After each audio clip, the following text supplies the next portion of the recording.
Let's take the OK image. Now we have already drawn it. Let us start it again. We will delete this area. Now I will draw it. Let us see where to detect this kind of color. So we'll define it and we'll save this program as a one number. Save it. Now we'll process it, so it will set as a match 100% for this.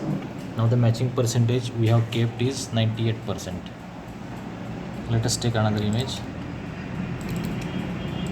this one, process it. Now it will show a red rectangle that is not matched, as the matching is 97% and we have kept the matching as a 98% and greater than. Let us take another image.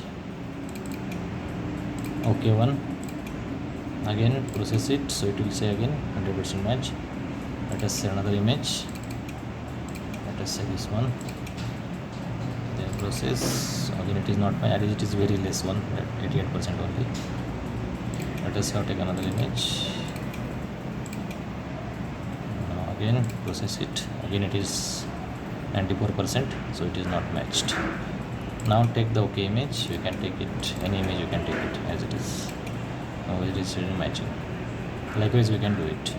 We can edit this matching percent also by in edit